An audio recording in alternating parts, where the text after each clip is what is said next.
orbit. Law of orbit. Law of orbit. Okay, law of orbit था, ठीक है। Law of orbit. और उसका स्टेटमेंट क्या था? What is the statement of that? Planets move in elliptical orbits around the sun. Okay, the planets, Sir, every planet move around the sun in elliptical motion. The motion they move is called on the. Fantastic. जो planet का motion है वो circular नहीं होता है, it's in the motion of Eclipse. और Eclipse के दो फोकी होती है जो कि सेंटर हम कहते हैं जिसको, और sun is present at one of its foci. Okay, what is the second law of Kepler is all about? Law of area. Law of area. Law of area. Okay, what does the law of area means? Each planet revolves Equal areas around in the equal sun. interval of time. Fantastic. Equal areas sweep Equal area is covered by every planet in every equal time. in equal Equal amount of area. time. Okay, yes, yes. Come on, come on. कौन और क्या कह रहे थे?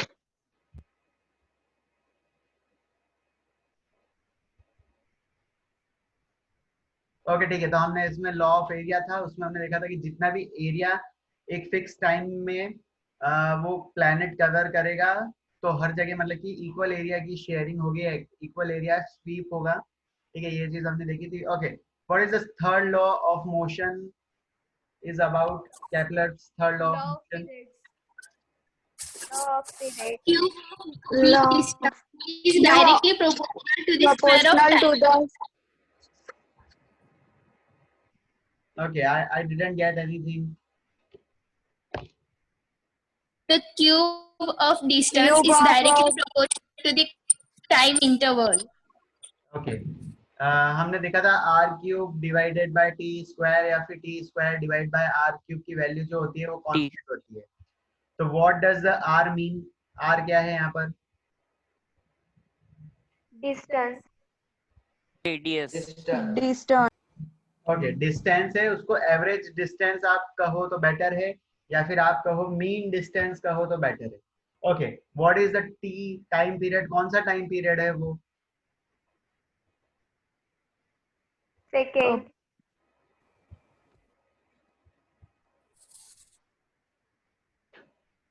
Second time period है। Planet.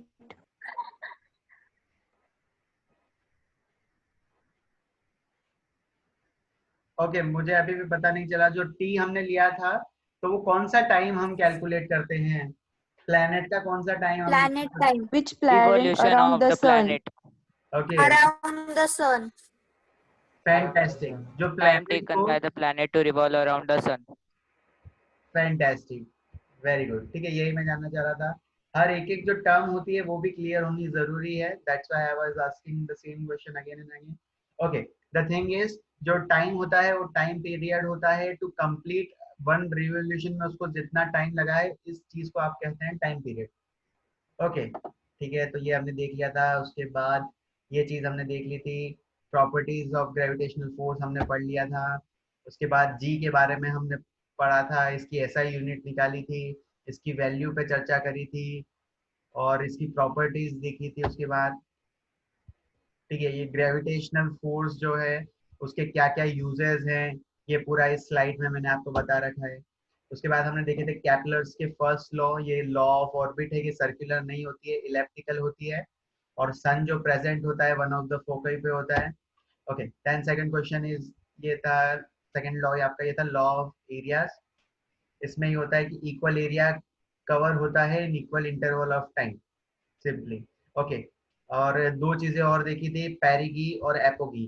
तो perigee ये होता है the shortest distance between sun and planet, and the longest distance between sun and planet is called apogee, simply.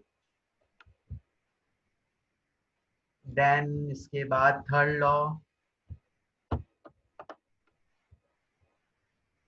Okay, यहाँ पर हमने कहा था कि टाइम पीरियड का स्क्वायर, ठीक है, और ये टाइम पीरियड क्या था? Revolution of planet around sun. आप यहाँ पर देख सकते हो ऊपर ही ऊपर मैंने लिखा है रिवॉल्यूशन, ठीक है, पॉइंटर से एक बार कर देता हूँ मार्क। ओके, यहाँ पर आप देख सकते हो revolution of planet around the sun. Okay, यहाँ पर हाइलाइटर भी येलो का येलो ही है, हाइलाइटर चेंज कर देता हूँ, इंक कलर ब्लू ले लेता हूँ आज। ओके, तो रिवॉल्यूशन, अरे ये तो ग्रीन हो जाएगा, हाँ, तो revolution of planet around sun ही होता है टाइम पीरियड, ठीक है, is directly proportional to the cube root of mean distance. तो मीन डिस्टेंस मतलब कि जो एवरेज डिस्टेंस आपने निकाली है उसके क्यूब रूट के बराबर होता है। Through Kepler's gave laws of planetary motion, he couldn't only just give the theory to explain the motion of planet। तो उसने ये नहीं बताया था कि प्लैनेट जो मोशन क्यों कर रहे हैं आखिर, ठीक है, उसका आंसर न्यूटन ने दे दिया था, ग्रेविटेशनल फोर्स की वजह से ये मोशन हो रहा है, और बस न्यूटन इसलिए जीत गया। अदरवाइज जितना भी काम करा था वो केपलर ने ज्यादा मेहनत करी थी, पर न्यूटन ने ऐसे भी एक चीज की खोज करी और उसको मतलब कि बहुत सारा मतलब कि अप्रिसिएशन मिल गया था।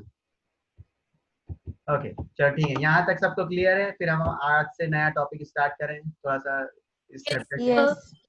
Yes, sir. Okay, let's Yes, sir. गो।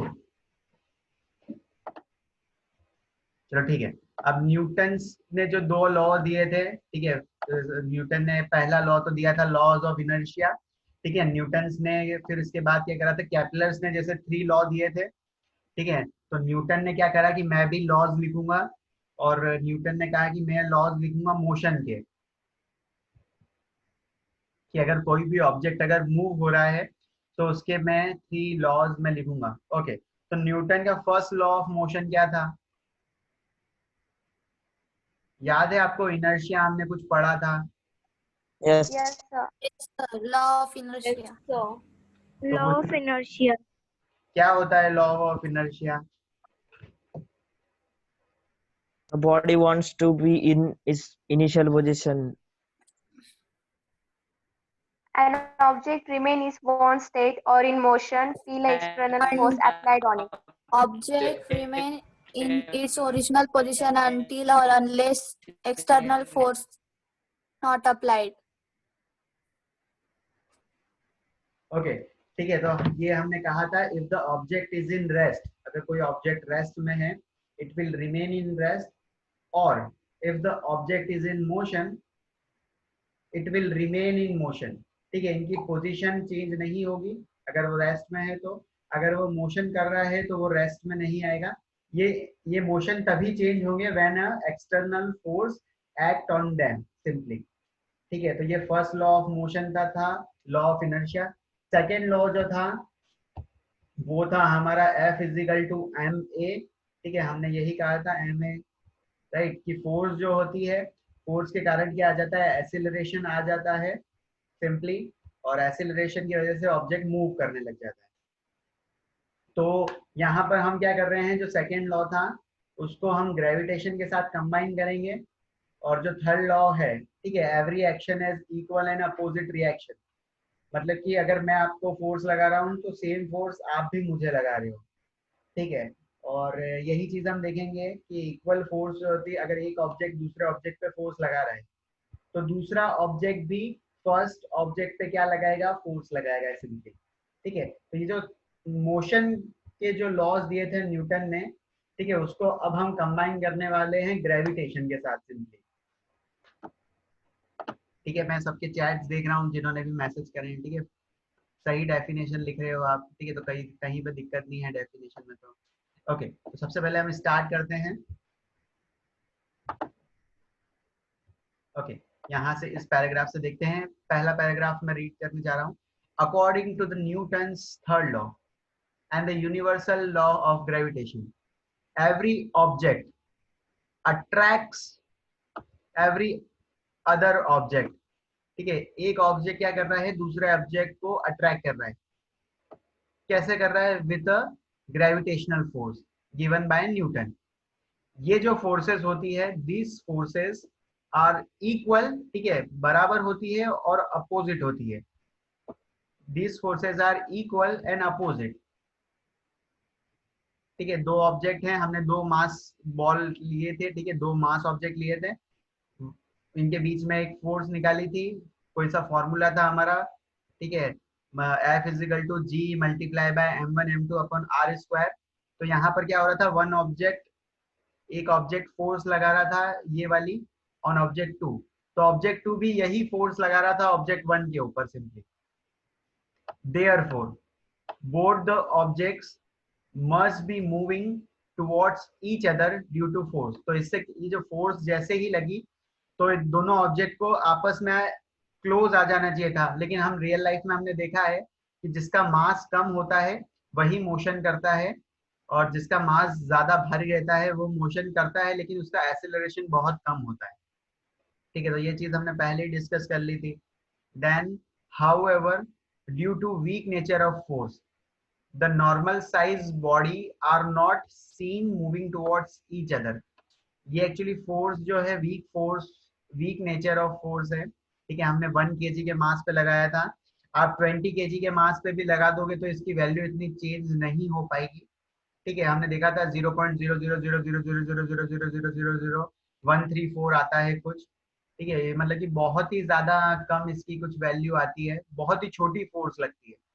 तो ये एक्चुअली जो ग्रेविटेशन वाली फोर्स है ये सिर्फ प्लैनेट और सन पे बहुत अच्छे से काम कर रही थी, बाकी जो स्मॉल ऑब्जेक्ट्स हैं हमारे उन पे ये इतना अच्छी तरीके से काम नहीं कर रही थी सिंपली। ओके, ठीक है, तो ये यहाँ पर हमने कंपेयर कर लिया है, we have seen this thing already. जो ये यहाँ पर बस पैराग्राफ की फॉर्म में, पॉइंट्स के फॉर्म में मैंने लिख रखा है कि यहाँ पर सेकंड लॉ और थर्ड लॉ को थोड़ा सा कंबाइन कर दें। ओके, देन यहाँ पर एक क्वेश्चन पूछा है मैंने, ठीक है, आप सब, मैं उसको एक बार पढ़ता हूँ, आप मुझे एक बार रिप्लाई करना। Okay, what happens when a ball is drop from a certain height from the ground.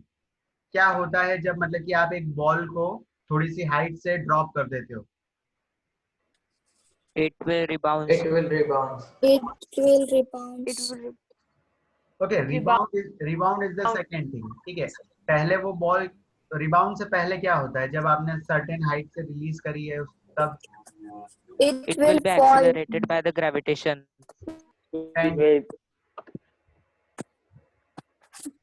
ठीक है, तो सबसे पहले जैसे ही हमने बॉल को सर्टेन हाइट से, ठीक है, अगर हम मान लें कि एक हाइट हम ले लेते हैं कि हमने सेकंड फ्लोर से उस बॉल को रिलीज करा है, तो वो बॉल क्या करती है, नीचे चली जाती है अर्थ के पास, वो बॉल गिर जाती है टुवर्ड्स द अर्थ।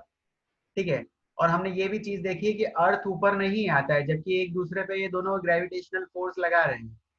तो ऐसा क्यों हो रहा है, उसका रीजन यहाँ पर मतलब कि मैंने आपको ये चीजें एक्सप्लेन कैसे करनी है स्कूल्स में, और आपको समझ कैसे आएगी। ठीक है, तो अर्थ मूव करती है या बॉल मूव करती है? बॉल मूव करती है। ओके, बॉल मूव करती है। क्या अर्थ मूव करती है? यस सर, करती है, पर सर वो नेग्लिजिबल है। ठीक है, तो चलो ठीक है, अब इसका आंसर हम कैसे करेंगे, यहाँ पर मैंने थोड़ा सा ट्राई करा है आपको बताने के लिए कि ball actually is falling towards the earth, but the earth is not jumping towards the ball. ऐसा नहीं होता है, क्यों नहीं होता है, आप इसको एक्सप्लेन कैसे करोगे स्कूल्स में अगर ये पूछ लिया तो we will use Because the mass of the yes, go for it। because the mass of the ball is very low and the mass of the earth is very big as compared to the ball. Fantastic, ठीक है, तो यहाँ पर जैसे कि हम explain कैसे करेंगे इसको, सेकंड लॉ से लॉ से हम एक्सप्लेन करेंगे। हम लिखेंगे force is equal to mass into acceleration. अब ये दो ऑब्जेक्ट जो भी हैं आपस में कुछ ग्रेविटेशनल फोर्स की कुछ वैल्यू आई, हमें पता है कि फोर्स जो होती है वो हो जाती है mass into acceleration simply, that is F is equal to m into a। अब यहाँ पर m जो है वो मास ऑफ अर्थ है, स्मॉल m जो है वो मास ऑफ बॉल है। ठीक है, तो हमने एक्चुअली जब थर्ड लॉ हम अप्लाई करते हैं तो हमें ये एक्चुअली ये मिल जाता है कि जो फोर्स अर्थ का जो एक्सीलरेशन हो रहा है उसके मल्टीप्लाई बाय मास, और जो बॉल का मास है मल्टीप्लाई बाय इट्स एक्सीलरेशन। तो यहाँ पर हम देख सकते हैं कि दोनों के एक्सीलरेशन अलग वैल्यू आती है, अर्थ के एक्सीलरेशन की अलग वैल्यू है और बॉल के एक्सीलरेशन की अलग वैल्यू है। और सेम फोर्स होने के कारण, ठीक है, फोर्स की वैल्यू F सेम होने के कारण क्या हो रहा है, बॉल का मास कम है तो बॉल एक्सपीरियंस कर रही है ज्यादा acceleration in comparison to earth. ठीक है, अर्थ में क्या हो रहा है, अर्थ का जो मास है वो बहुत ज्यादा है, तो इसलिए एक्चुअली एक्सेलरेशन की वैल्यू बहुत कम हो जाती है। तो यहाँ पर हम ये देख सकते हैं, ये जो फॉर्मूला हमने यूज करा है, ठीक है, A is inversely proportional to m, हमको दिख रहा है कि m की वैल्यू जितनी बढ़ती जाएगी एक्सेलरेशन उतना कम होता जाएगा, that's why the ball move. ठीक है, तो ये यहाँ पर actually second law of motion और थर्ड लॉ ऑफ मोशन, दोनों मोशन के लॉ को कंबाइन करा, उसके बाद हमको पता चला कि अच्छा, उसके बाद न्यूटन ने कहा कि ये इसलिए ऐसा होता है कि जितने भी ऑब्जेक्ट्स अगर हम एक सर्टेन हाइट से थ्रो करते हैं तो वो अर्थ के पास नीचे आके गिर जाते हैं। तो नीचे आके गिर जाते हैं तो वो कैसे पता लगाया उसने, पहले तो उसने कहा कि थर्ड लॉ को यूज करा कि मैं आप पे जितना फोर्स लगा रहा हूँ आप भी उतना फोर्स मुझ पे लगा रहे हो। ठीक है, ये चीज उसको पता चल गई। उसके बाद उसने क्या करा, सेकेंड लॉ यूज करा। उसके बाद उसने कहा कि फोर्स की जो वैल्यू होती है वो मास इंटू एक्सेलरेशन होती है। ये दोनों को लॉ जब उसने यूज करा तब उसको पता चल गया कि किसका एक्सेलरेशन ज्यादा होगा, कौन मूव करेगा कौन मूव नहीं करेगा। ये चीजें मतलब कि उसको फिर ऐसे मतलब कि एक स्टोरी के फॉर्मेट में समझ में आई। ठीक है, जैसे कि हम क्रिकेट खेलते हैं सिंपली, तो हमको पता रहता है कि कब स्पिन बॉल फेंकनी है, ठीक है, कब मतलब कि विकेट पे बॉल डाल देनी है जब बैट्समैन का ध्यान ना हो। ठीक है, तो मतलब कि वैसे ही मतलब कि न्यूटन ने क्या करता गया, ऐसे चीजों को खोजता गया, फाइंड करता गया, सेकेंड लॉ थर्ड लॉ को यूज करते करते उसने ग्रेविटेशन फोर्स को मिक्स कर दिया। ओके, ठीक है, वन थिंग मैं एक बार चैट्स देख लूँ। ओके, ठीक है, ये तो मुझे ओके, बॉल एक्सपीरियंस अवंतिका, ठीक है। ओके, देवाशीष ने एक क्वेश्चन पूछा है, ठीक है, वाटरफॉल्स सबने देखे हैं? Yes sir. Yes, sir. Okay, अब वो वाटर फॉल कर रहा है, मुझे आप ये बताओ कि वाटर जो नीचे फॉल कर रहा है वो फॉल क्यों कर रहा है?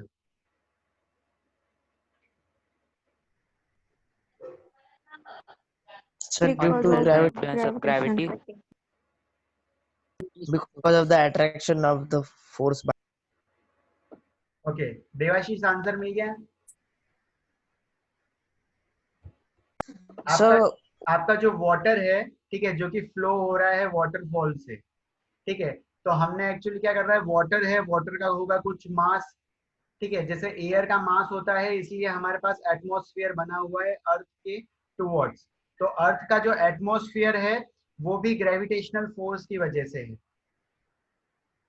अदरवाइज दूसरे आप प्लैनेट्स देखोगे तो उसमें एक्चुअली एटमॉस्फेयर इतना नहीं बन पाया है, जिसका मतलब कि प्लैनेट के पास मास कम है, ठीक है, तो उनके पास मतलब एटमॉस्फेयर नहीं है, वो वहां पर एक्चुअली ऑक्सीजन ले ही नहीं पाते हैं। अगर वहां पे अगर लाइफ होगी तो वहां पर वो जी ही नहीं सकती है लाइफ, क्योंकि वहां पर एटमॉस्फेयर नहीं है, ऑक्सीजन ही नहीं है।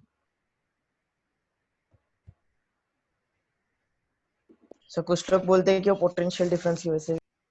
ओके, अब जो एक्चुअली पोटेंशियल डिफरेंस होता है, ठीक है, the term you are using potential difference, तो पोटेंशियल डिफरेंस तो एक्चुअली ये चीज होती है कि हायर वोल्टेज से लोअर वोल्टेज जो होता है वहां पर करंट फ्लो करता है।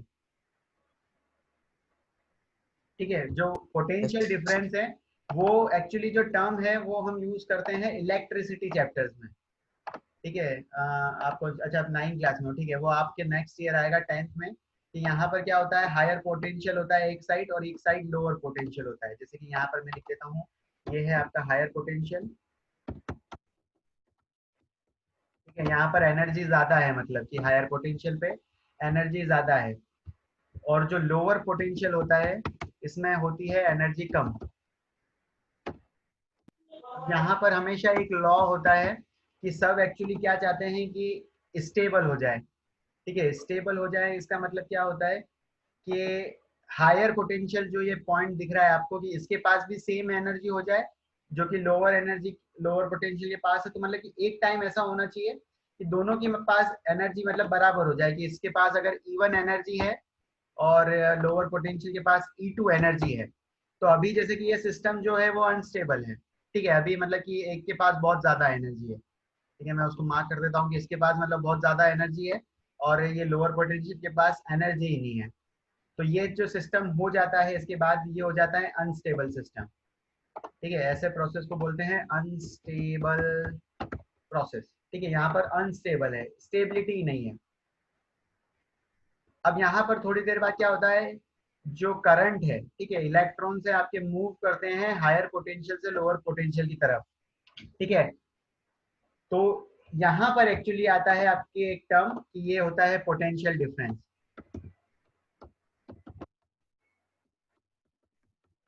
तो पोटेंशियल डिफरेंस जो चीज है वो हम इलेक्ट्रिसिटी में यूज करते हैं इस फिनोमिना को यूज करके। जब यहाँ पर हायर पोटेंशियल, जब एनर्जी हायर पोटेंशियल की थोड़ी कम होती है और लोअर पोटेंशियल की एनर्जी थोड़ी धीरे धीरे बढ़ जाती है, तब एक टाइम ऐसा आता है E1 बराबर हो जाता है E2 के। ठीक है, जैसे ही ये हो जाता है E1 बराबर E2 के, तो ये जो सिस्टम अब हो जाएगा, ठीक है, वो उसके बाद हो जाता है कि अब ये स्टेबल हो चुका है। ठीक है, ये चीजें अब स्टेबल हो गई है। तो यहाँ पर तब तक ये एनर्जी फ्लो होती है हायर पोटेंशियल से लोअर पोटेंशियल तक, जब तक कि एक के पास ज्यादा एनर्जी है और दूसरे के पास कम। अब यहाँ पर जो फंडा है वो लोग एक्चुअली क्या करते हैं, थोड़ा सा गलत इंटरप्रिटेट कर देते हैं। अब जैसे कि हम वाटरफॉल वाला एग्जांपल देख रहे हैं, तो वाटर जो फॉल हो रहा है वो तो ग्रेविटी की वजह से ही हो रहा है। ठीक है, जैसे कि ये हमारा कोई सा ऊपर वाटरफॉल है और यहाँ से हम मान लेते हैं कि यहाँ से ये वाटर ऐसा फॉल हो रहा है।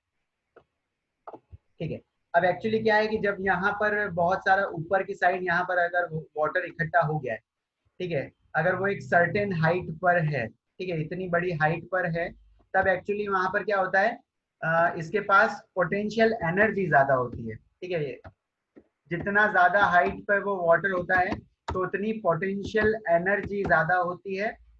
और जो ग्राउंड सरफेस है आपकी, जैसे कि ग्राउंड सरफेस मैंने ड्रॉ ही नहीं करी, हम मान लेते हैं ये आपकी इस साइड ग्राउंड सरफेस है, तो यहाँ पर एक्चुअली क्या है, पोटेंशियल जो एनर्जी है, मैं PE लिख देता हूँ, पोटेंशियल एनर्जी वो बहुत लो है। अब हमेशा जो एनर्जी फ्लो होती है वो होती है, ट्रैवल करती है हाई पोटेंशियल से लो पोटेंशियल। ठीक है, तो यहाँ पर ये आप देख सकते हो, ये जो आपका वाटर है ये यहाँ से ऐसे मूव कर रहा होगा, ठीक है, और फिर ये ऐसे नीचे गिर जाता होगा। तो यहाँ पर एक्चुअली वाटर मूव कर रहा है हाई पोटेंशियल से लो पोटेंशियल। ठीक है, तो ये एक्चुअली पोटेंशियल एनर्जी की बात हो रही है। ठीक है, हम जो बात कर रहे हैं यहाँ पर पोटेंशियल डिफरेंस जो है, पोटेंशियल डिफरेंस हम करंट में यूज करते हैं, यहाँ पर हम यूज करते हैं पोटेंशियल एनर्जी का डिफरेंस सिंपली। अब क्लियर हो गया थोड़ा देवाशीष? Yes sir. ठीक है, वो टर्म एक्चुअली गलत थी, तो अब मैंने आपको क्लियर बता दिया कि पोटेंशियल एनर्जी होती है वो हाइट पे होती है। तो जितनी ज्यादा हाइट पे होती है, आपने डैम्स देखे होंगे, you have seen the dams, कि डैम्स में क्या होता है कि यहाँ पर एक साइड मतलब कि पानी को रोक के रख देते हैं, तो उसके पास बहुत सारी पोटेंशियल एनर्जी रहती है।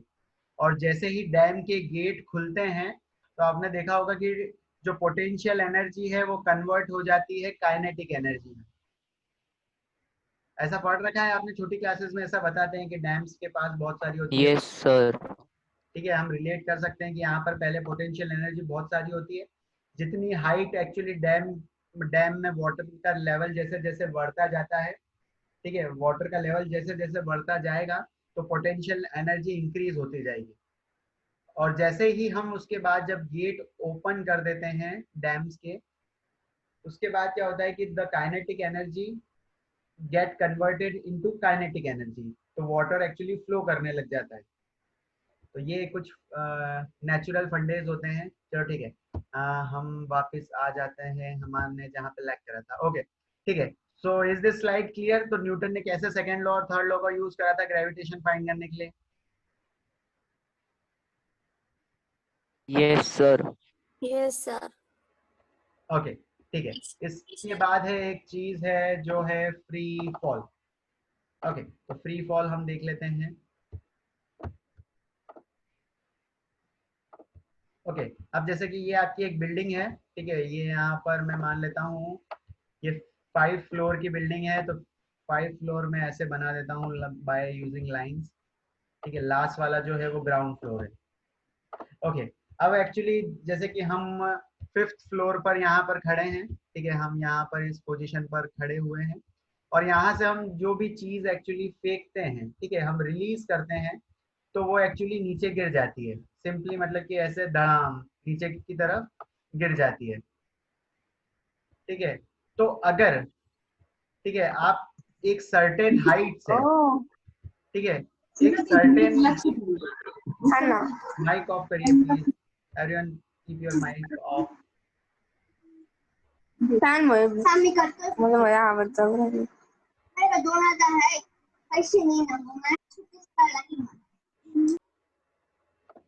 ओके, तो जब भी हम किसी बॉल को एक सर्टेन हाइट से रिलीज करते हैं, जब हम उसकी इनिशियल वेलोसिटी को 0 मान लें, ठीक है, जो हमने मोशन में देखा था इनिशियल वेलोसिटी एक टर्म होती है, अगर हम उस टर्म को 0 मान लें, ठीक है, कि आपने जो इनिशियल वेलोसिटी है वो कुछ भी नहीं रखी है, वो आपने 0 वेलोसिटी रखी है।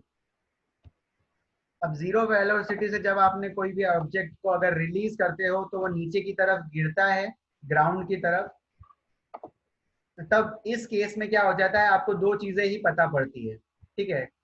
एक चीज पता रहती है आपको u इक्वल टू 0, मतलब कि इनिशियल वेलोसिटी 0 है फ्री फॉल में, और दूसरी चीज जो पता होती है वो है एक्सीलरेशन जो होगा, ठीक है, वो बराबर हो जाएगा आपका स्मॉल g के बराबर, जिसकी वैल्यू होती है आपकी 9.8 न्यूटन पर मीटर का स्क्वायर। तो फ्री फॉल एक्चुअली कुछ भी नहीं है। फ्री फॉल अगर आपको किसी भी क्वेश्चन में बताया जाता है, ठीक है, ऑब्जेक्ट इज, ठीक है, object is release from a certain height under free fall, अगर ऐसा फ्री फॉल लिखा आ जाए आपको क्वेश्चन में, ठीक है, तो फ्री फॉल में एक्चुअली क्या होता है कि इनिशियल वेलोसिटी मतलब कि 0 से रिलीज करी है और यहाँ पर ग्रेविटेशन फोर्स नीचे की तरफ लगती है तो ऑब्जेक्ट नीचे की तरफ गिरता है, ठीक है। यहाँ पर एक्सीलरेशन की वैल्यू जो होती है वो g के बराबर हो जाती है, वर्टिकल मोशन आ गया है क्योंकि यहाँ पर, तो कोई भी ऑब्जेक्ट को अगर आप रिलीज करते हो, ठीक है,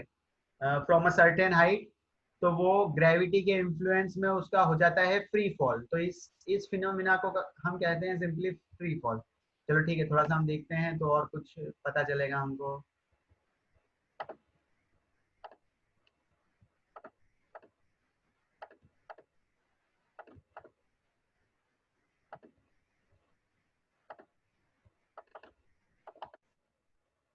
ओके, तो जैसे कि आप देख सकते हो कि यहाँ पर एक 5 रुपए का कॉइन है, अगर हम एक सर्टेन हाइट से ड्रॉप करेंगे तो वो नीचे की तरफ गिर जाएगा, ठीक है। एक फेदर है, कोई चिड़िया का पंख है सिंपली, अगर उसको भी हम रिलीज करेंगे फ्रॉम अ सर्टेन हाइट, थोड़ी सी हाइट से अगर ड्रॉप करेंगे तो वो भी धीरे धीरे धीरे धीरे नीचे आ जाएगा।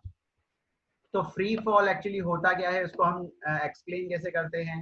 तो when a body, you can see here, when a body falls from a certain height towards the earth, ठीक है, जब एक बॉडी को सर्टेन हाइट से हम रिलीज करते हैं towards the earth, only under the influence of gravitational force, ठीक है, no other force, ठीक है। हमने एक्चुअली झटके के साथ आपको नहीं फेंकना है नीचे की तरफ, आपको सिंपली रिलीज करना है, आपके हाथ से उस चीज को रिलीज करना है ताकि u उसका 0 हो सके। तो जब भी u 0 हो जाएगा तब हम कह देंगे ऑब्जेक्ट का जो मोशन है वो हो जाएगा फ्री फॉल मोशन, ठीक है। So when a body falls from a certain height towards the earth under the influence of gravitational force with no other force acting on it, ठीक है, तब एक्चुअली जो ऑब्जेक्ट है, जो बॉडी है आपकी, is said to be in free fall motion, ठीक है। इस कंसेप्ट को ही बोलते हैं फ्री फॉल, ठीक है। यहाँ पर साइड में मैंने एग्जांपल बता रखा है, एक कॉइन को ड्रॉप कर दिया आपने ऊपर से, ये फेदर को ड्रॉप कर दिया, तो ये सिर्फ एक्चुअली ग्रेविटी, ठीक है, ग्रेविटेशनल फोर्स के कारण ये ऑब्जेक्ट नीचे गिर जाते हैं थोड़े टाइम बाद। तो इन ऑब्जेक्ट्स के मोशन को कहेंगे हम सिंपली ये फ्री फॉल हुआ है, ठीक है। आधी बार क्वेश्चंस में हमको यही बोलते हैं कि आपको कोई ऑब्जेक्ट बता देंगे, उसका मास बता देंगे और they have release from a certain height, और किसी सर्टेन हाइट से उसको ड्रॉप कर देते हैं। तो आपको पूछते हैं कि जब वो अर्थ की सरफेस पे स्ट्राइक करेगा तब उसकी वेलोसिटी क्या होगी, ठीक है। तो ऐसे मतलब कि क्वेश्चंस हमारे सिंपली आएंगे। Okay, the body having a free fall is called freely falling body. ठीक है, जो बॉडी गिर रही है, जैसे 5 रुपए का कॉइन है, पैदल है, इसको आप कहोगे फ्रीली फॉलिंग बॉडी। अब ये जो फ्री फॉल का कंसेप्ट दिया था, ठीक है, यहाँ पर हम देख लेते हैं। Galileo prove that the acceleration of an object freely falling towards the earth does not depend upon the mass of an object. Okay, तो मैंने एक्चुअली थोड़ा टाइम पहले आपसे पूछा था कि आपके पास 2 बॉल्स है, ठीक है, मैंने एक्चुअली इसी क्लास में पूछा था कि 10th में पूछा था। ओके, आप मुझको बताना। सर पूछा था। ओके, मैं पूछ रखा था वाटरमेलन वाला क्वेश्चन की, एक है वाटरमेलन और एक है आपकी छोटी सी टेनिस की बॉल। आपने रिलीज करी है उसको एक सर्टेन हाइट से। Yes sir. ओके, तो कौन सी बॉल सबसे पहले नीचे फिर अर्थ की surface tennis sir ball same time तो दोनों सेम सेम आएंगे। टाइम पे आएगा सर दोनों। Same time. Sir both time ठीक है, जब भी हम इनका फ्री फॉल करवाएंगे, मतलब कि जब एक सर्टेन हाइट से दोनों बॉल को रिलीज करेंगे, ठीक है, तो जब ये अर्थ की सरफेस पे टच करेगी, ठीक है, ये टच करेगी और ये टच करेगी, तो दोनों की टाइमिंग सेम होगी, दोनों सेम टाइम पे, मतलब कि रिलीज अगर हुई है तो दोनों सेम टाइम पे अर्थ की सरफेस को टच करेगी। तो यहाँ पर ये मैं बताना चाह रहा हूँ कि जो फ्री फॉल होता है, ठीक है, तो यहाँ पर गलीलियो ने एक चीज मेंशन करी थी कि it does not depend upon mass. क्या चीज मास पे डिपेंड नहीं करती है? ठीक है, एक्सीलरेशन जो हो रहा है वो दोनों पर सेम जी वैल्यू लग रही है, ठीक है, यहाँ पर भी लग रहा है, इस साइड भी जी लग रहा है और इस साइड भी जी लग रहा है सिंपली, ठीक है, दोनों की के मासेस पे डिपेंड नहीं करता है टाइम। ओके, तो ये पॉइंट यहाँ पर मेंशन कर रखा है, doesn't depend upon the mass of an object. तो एक्सीलरेशन मास पे डिपेंड नहीं करता है अंडर फ्री फॉल, ठीक है, फ्री फॉल हर जगह नहीं लगा देना इस कंसेप्ट को, only when you use free fall. Free fall मतलब कब आप यूज करोगे, तो आपको एक मैंने शॉर्टकट ट्रिक बता दी है, जब initial velocity u is equal to हो जाएगा 0, तब होता है आपका फ्री फॉल, ठीक है। हर केस में इसको अप्लाई मत कर देना, अदरवाइज अभी जस्ट हमने जो इसके पहले पढ़ा था, ठीक है, कि बॉल का मास कम होता है तो इसलिए उसका एक्सेलरेशन ज्यादा होता है, और अर्थ का मास ज्यादा होता है तो उसका एक्सेलरेशन कम होता है, नहीं, तो वो फ्रीली फॉलिंग बॉडी में ही हम यूज कर सकते हैं कि एक्सेलरेशन जो है वो मास पे डिपेंड नहीं करते हैं सिंपली। ओके, देन हम एक्चुअली क्या करते हैं, imagine that vacuum is created by evacuating the air from the glass jar. Okay, अब हम एक और चीज कर रहे हैं कि ये यहाँ पर जैसे कि जो चीजें फॉल हो रही थी, कॉइन और फेदर, यहाँ पर हम एक कंटेनर के अंदर इनको बंद कर देते हैं और वहां से एयर को निकाल लेते हैं। जब हमने वहां से एयर को निकाल ली है, ठीक है, तो वहां पर एक्चुअली वैक्यूम क्रिएट हो गया है। वैक्यूम क्रिएट होने से क्या हो रहा है, यहाँ पर the feather and the coil fall with the same acceleration and reach the ground at the same time, ठीक है, तो ये वही चीज है जो एक सर्टेन हाइट से अगर रिलीज करेंगे तो मतलब कि सेम टाइम पे दोनों टच हो जाएंगे, भले ही फेदर कितना भी हल्का हो और आपका कॉइन कितना ही भारी हो, दोनों सेम टाइम पे ही रीच करेंगे। ओके, अब एक क्वेश्चन आप नोट करो, चलो ठीक है मैं ही लिख देता हूँ, नहीं तो आप सब पूछोगे सर क्या क्या क्या क्या क्या क्या क्या। ओके, ठीक है, an object of mass, an object of mass 5 kg fall downward under the influence of gravity, ठीक है, नहीं ये मैं सिंपली यही बता देता हूँ, an object of mass 5 kg going under a motion going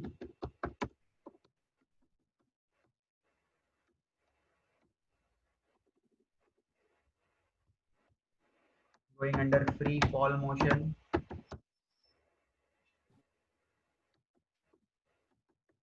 okay, अब आपको फाइंड आउट करना है what is the value of force